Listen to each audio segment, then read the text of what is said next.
तुझी का बड़की ठगे सगदे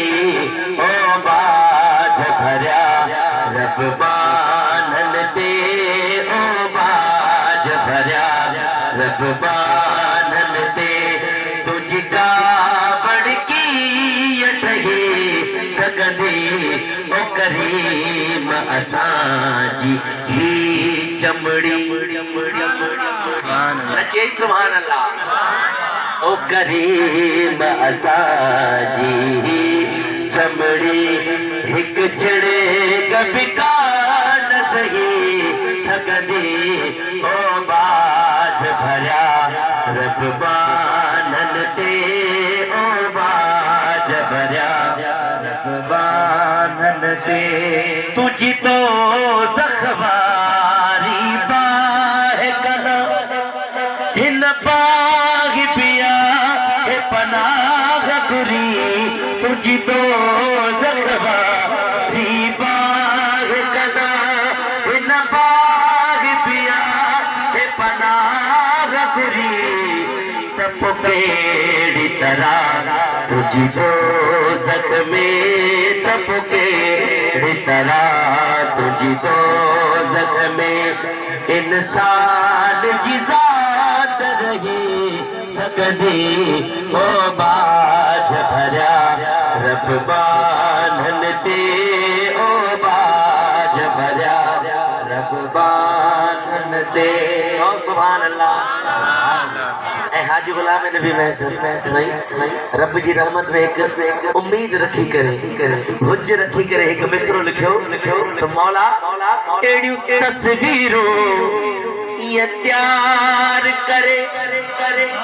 ऐ बेपरवाह छो साड़ी दे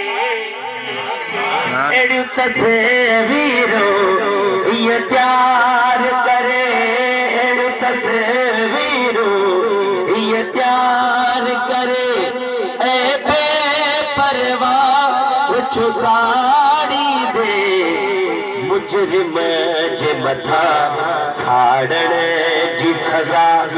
जे तू लाही दे तलही सगदी ओ बाज भरिया रब बानन दे ओ बाज भरिया रब बानन दे तुझी का बड़की ठगे सगदी ओ बाज भरिया रब बानन दे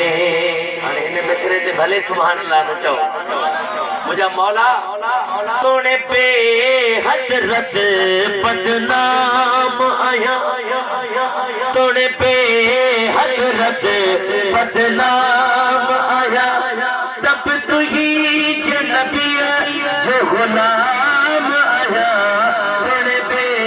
हजरत बदनाम आया तब तू ही नबी जो गुलाम आया दिल बेनो यार रहे न रहे सुन यार दहू न रही सगदी ओ बाज भरिया बानन दे ओ बाज भरिया रब बानन दे तुझी का बड़की ठगी सगदी ओ बाज भरिया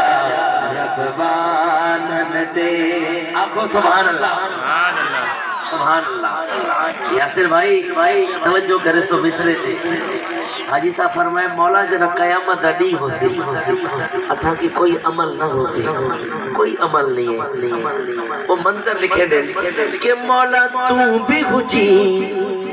मोहम्मद भी हुजे तवज्जो कजो तेरे मां हथ खणा पो सुभान अल्लाह वो हथ खणी करे मौला तू भी हुजी मोहम्मद भी हुजे मौला तू भी हुजी मोहम्मद भी हुजे असा कोए बिन धड़का भी निकरो करीम हुजम कैदी भी हुजम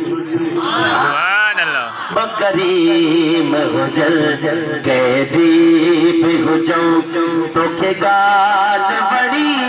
त नहीं सगदी ओ बाज भरिया रब मानन ते तुझी कावड़ की ये नहीं सगदी ओ बाज भरिया रब